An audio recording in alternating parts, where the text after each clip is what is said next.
Hey everybody, I'm going to do a little update here on my red-clawed crab tank, and we're going to do a little something different. I had a change of plans today, and it just sort of popped in my head a few minutes ago, and I started working on it immediately because I decided, you know what, that's exactly what I'm going to do, and I'm doing it right now while I'm not going to question it and get stuck again.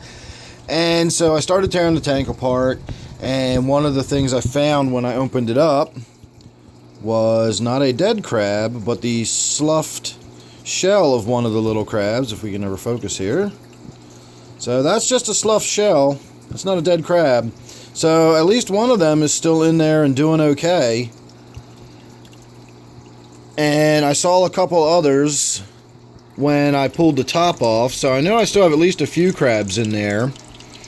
And what we're going to do is we are just going to pull the fish out of the tank and get the tank torn down just so I can move forward. I'm not really 100% sure what I want to do with the crabs themselves yet. This is what I've got set up so far, and I'm not happy with it. I don't think that the wood that I have above the water surface there, and even when the Java grows up and I'll have some plant material for the crabs to climb and crawl in, you know, above the water line, I'll have the wood and everything. I don't really think that's going to be suitable habitat for the crabs. I know they need access to land. I think it's more than simply needing to be able to get out of the water. I really think they need access to some sort of land. Even in this tank, one of my other viewers pointed out, I believe it was somebody over on Patreon pointed out, that originally in this tank I had a bunch of little flower pots and stuff sitting along this back wall with mosses and various stuff in there, and the crabs ate them up and dug in them, and it was just a pain in the butt and it was all messy. But they pointed out that, you know, when I had soil in the tank or something approaching like soil, the crabs were in there and living in it and digging in it and burrowing down and so on and so forth. So the fact that all I have now is hard, you know, either wood or rock or this, you know, synthetic material here, there's no place for the crabs to really burrow or do anything that would be, you know, what you would associate with land. You know, again, these aren't tree crabs, they're terrestrial crabs. So I think they need sand or mud or something to burrow and root through. I know they go through and they sift through the mud looking for food and everything. So I don't think I'm going to be able to provide them with an appropriate habitat in the new tank. But you know what? If I sit here and let this tank go to rot and ruin, that's not good for them either, or the fish in there, or my fish room. So something's got to give, and so I decided that I really do like this tank. I like the way I've set it up. I like the scape. I even kind of like the waterfall aspect of it. I did that for the crabs, but I kind of like it now. So even though I can add some more water to it, I don't have to. You know, I can leave it fairly low like that and leave it more of a waterfall effect. And I don't know if you've noticed, I do have a couple fish swimming around in there already. I've put 2 neon swordtails.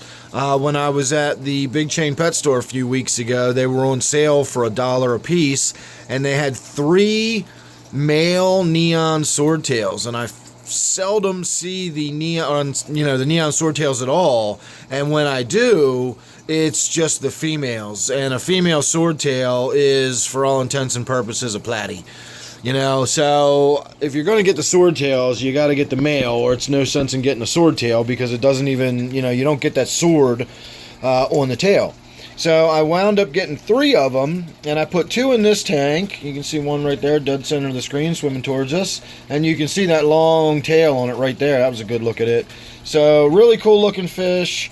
And then, of course, I've got all these other live bears and little guppies and antlers and stuff in this crab tank, and they can go in here, and this can be just a cool little tank with some fish swimming around in it, and I can keep it freshwater. We can put a different fish in there, maybe do a dwarf gourami in there with them or something, because that's what I really honestly want to do. I just want to do a fish tank again. The crabs were fun. They were interesting, But, you know, I've been likening it all day in my head to, like, the kids saying, oh, let me take it home, please, please, please. You know, I'll take care of it. I'll clean up after it. And that only lasts for so long, and they lose interest. And, you know, I think that's kind of what happened with me. I waited several days before I went out and made the purchase to get some crabs. And I really thought about it, and I clearly put time and effort into setting up a tank for them properly and everything. And I took care of it for a while. But this just, you know... This is actually going to be something I'll be talking about in an upcoming video here pretty soon, talking about, you know, setting your own expectations and getting the most out of the hobby for your own personality. And while I certainly don't regret doing this at all, I've really enjoyed my crabs, and I don't intend on getting rid of them just yet. I'm not going to kill them off. But I definitely learned that, you know, as I've already kind of knew over the years, I keep my tanks set up a certain way, sort of for a reason. Tanks that are outside the norm and that I have to treat differently and do different things with tend to get neglected for me. And even my Brackish tank back here, which, another one, this is where the third swordtail went. I don't know whether it's still with us or not. I haven't actually checked on it yet today. I threw it in there last night or the night before. So let's see where it is. There's some guppies swimming around up near the surface there, and you probably can't see it, but way there he is, way back in the corner. You can see him. There's the neon swordtail here in the Brackish tank.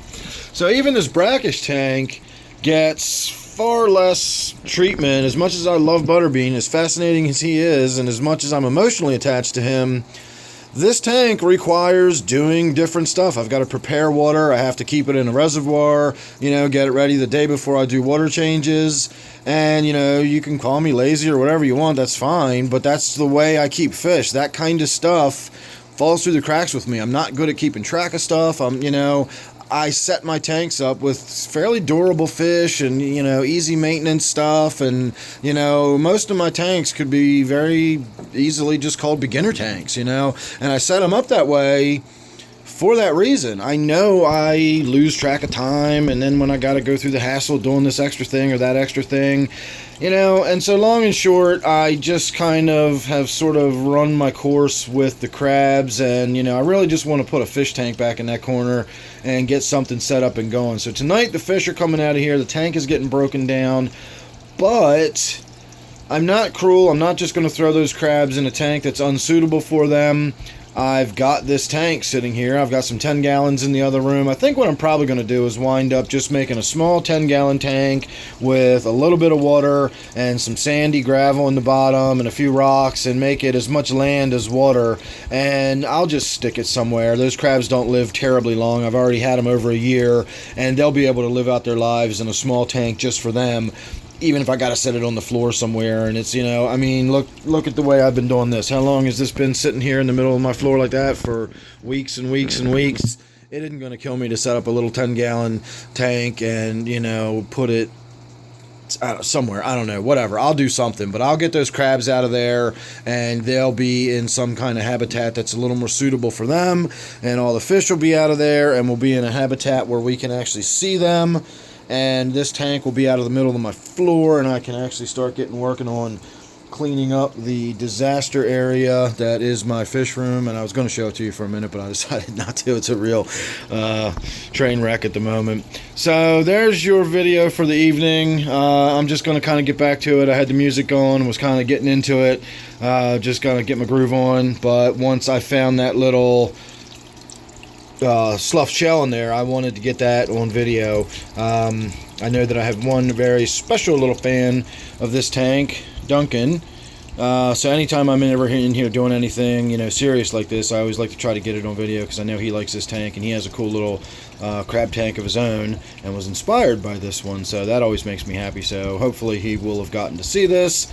So there's a big shout out to you, Duncan, if you're watching. And for everybody else, I'm going to say thanks for watching. Make sure you're subscribed. Don't forget, this one is my red claw crab tank for now. And I don't know what it's going to be in the future, but we'll see what happens. So thanks again. I'll see you on the next one.